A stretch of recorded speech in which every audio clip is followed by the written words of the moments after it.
దేవుని నామానికి మహిమ కలుగునుగాక. మన ప్రభును రక్షకుడైన యేసుక్రీస్తు వారి నామంలో అందరికీ ఉదయకాల శుభములు తెలియజేయుచున్నాను.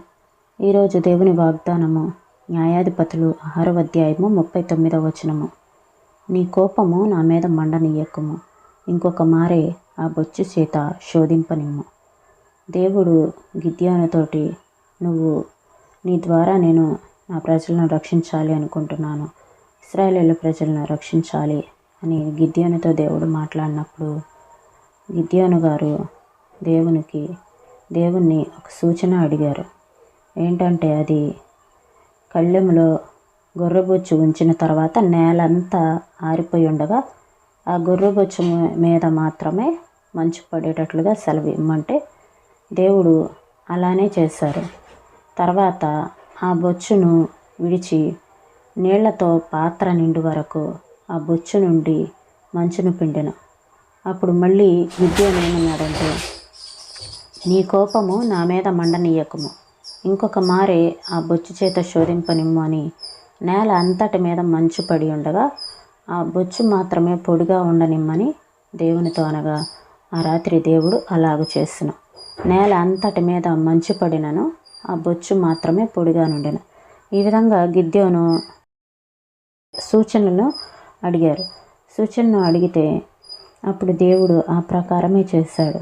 అయితే ఇదంతా మనకి ఏం సూచిస్తుందంటే, విశ్వాసంలో అంతస్తులున్నవి. అంటే మనకేదో నిదర్శనం ఉంటే మనం నమ్మేది అదొక దశ. గిద్యోను గారు ఆ విధంగానే దేవుణ్ణి సూచన అడిగాడు, ఆ సూచన ప్రకారమే నమ్మాడు. అది నిజమైన విశ్వాసమే. కానీ దేవుడు ఇలాంటివేవి రుజువులేమీ లేకపోయినా దేవుణ్ణి నమ్మటం అనేది ఇంకొక దశ. మనకి ఎలాంటి ఉద్రేకము రాకుండానే దేవుణ్ణి నమ్మటం అనేది ధన్యకరమైన విశ్వాసము. విశ్వాసంలో అంతస్తులున్నవి. మనకేదో ఒక నిదర్శనం ఉంటేనే మనం నమ్మునది ఒక దశ. గిద్యోను వలనే మన బొచ్చు తడిసి ఉంటేనే నమ్ముదుము. ఇది నిజమైన విశ్వాసమే. అయినను అది అసంపూర్ణమైనది. దేవుని వాక్యమునకు తోడుగా ఇంకొక నిదర్శనం కనబడినప్పుడే అది నమ్మును. అలాంటి రుజువులేమీ లేకపోయినను ఆయనను నమ్ముట ఇంకొక విశ్వాస దశ. ఎలాంటి ఉద్రేకము రాకుండానే దేవుని నమ్ముట ధన్యకరమైన విశ్వాసము. మూడవ రకమైన మరి ఒక విశ్వాసం ఉన్నది. అది గిద్యోను బొచ్చును మించిపోవునది. మొదటి దశలో భావోద్రేకములు అనుకూలంగానున్నప్పటి విశ్వాసము. రెండవ దశలో అనుకంపం లేకుండా నమ్మునది. అయితే మూడవ దశలో మనుష్యులు, వాతావరణము, పరిస్థితులు ప్రతికూలంగా ఉన్నప్పుడు దేవుని మాట ప్రకారము నమ్మునది. పౌలు ఈ రకమైన విశ్వాసమును అభ్యాసం చేసినట్లు కార్యములు 27:20-25లో కనబడుచున్నది. కొన్ని దినములు సూర్యుడైనను నక్షత్రములైనను కనబడక పెద్ద గాలి మా మీద కొట్టినందున ప్రాణములతో తప్పించుకొందుమను ఆశ బొత్తిగా పోయిన. ఆ ప్రతికూల పరిస్థితులలో పౌలు వారి మధ్య నిలిచి, అయ్యలారా, మీరు నా మాట విని ధైర్యము తెచ్చుకొనుడి. నాతో దూత చెప్పిన ప్రకారము జరుగునని నేను దేవుని నమ్ముచున్నాను. సమస్తమును వ్యతిరేకముగా నున్నను దేవుని వాక్యమును పూర్తిగా నమ్ముటకు దేవుడు మనకు విశ్వాసమునిచ్చునుగాక. ఆయనను నమ్మవలసిన సమయమేది? మనకు సమస్తము అనుకూలంగా ఉండి సంతోషగీతములు పాడుచున్నప్పుడా? కాదు. మన పైకి కెరటములు దుమికి వచ్చి కారు మేఘాలు ఆకాశమంతటినీ క్రమ్మి నన్ను రక్షించు ప్రభువా అని ప్రార్థనలో మొరపెట్టినప్పుడు. నమ్ముటే నిజమైన నమ్మకము. ఇంకా నమ్మవలసిన సమయం ఏది? స్నేహితులు నమ్మకంగా ఉన్నప్పుడు, అంతయు నీకు హాయిగానున్నప్పుడు, నువ్వు చేయనది అడుగునది జరిగిపోవచ్చున్నప్పుడు నీకున్న నమ్మకము గట్టిరా? కాదు. కానీ మనం ఒంటరిగా నిలిచినప్పుడు, వేసవి పక్షులు వెళ్ళిపోయినప్పుడు, ప్రతి విధమైన ఆధారము పూర్తిగా పోయినప్పుడు, ఇకను దేవుడు తప్ప మరెవ్వరూ లేనప్పుడు ఆయననే గట్టిగా పట్టుకొనుట గట్టి నమ్మకము. ఇంకా ఎప్పుడు నమ్మవలను?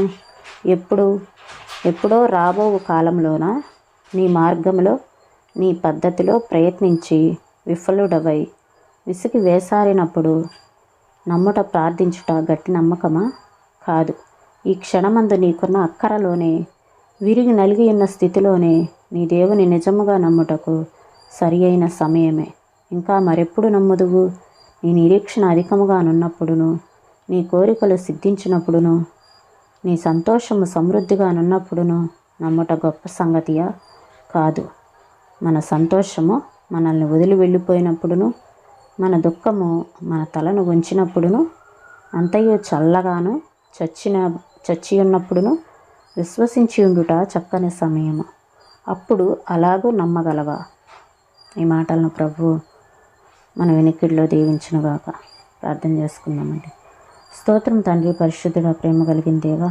అయ్యా నా తండ్రి పౌలు గారు, అయ్యా నా తండ్రి నాయన ప్రభువా, సూర్యుడైనను నక్షత్రాలైన లేనప్పుడు, పెద్ద గాలి కొట్టినప్పుడు ప్రాణాలతో తప్పించుకుంటాము అనే ఆశను చనిపోయినప్పుడు కూడా అలాంటి స్థితిలో నాయన ప్రభు ప్రతికూల పరిస్థితులలో ధైర్యం తెచ్చుకున్నారు ప్రభు. అలాంటి విశ్వాసమును మాకును అనుగ్రహించండి. మేము చాలాసార్లు సూచనలు అడుగుతూ ఉంటాము. అయితే నా తండ్రి నాయన ప్రభు సూచనలో అడగటము అది నిజమైన విశ్వాసం అయినప్పటికీ అది అసంపూర్ణము అని మీ మాటలు తెలియపరుస్తూ ఉన్నాయి. అలాంటి రుజువులు ఏమీ లేనప్పుడు కూడా మిమ్మల్ని నమ్మేటువంటి కృపను మాకు అనుగ్రహించండి ప్రభు. స్తోత్రంలో నాయన సహాయం చేయండి తండ్రి.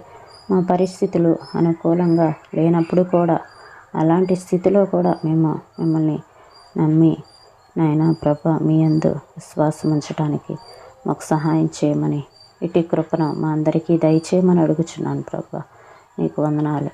ఎవరు ఎలాంటి పరిస్థితుల్లో ఉన్నారో ప్రభు అటు వారిని మీరు జ్ఞాపకం చేసుకోనండి నాయన. ప్రతికూల పరిస్థితుల మధ్యలో వెళుచున్న వారిని మీరు జ్ఞాపకం చేసుకోనండి నాయన. వారికి మీరు తోడయండి, నడిపించమని యేసయ్య పరిశుద్ధమైన నామంలో అడిగి వేడుకొంచున్నాం తండ్రి. ఆమేన్.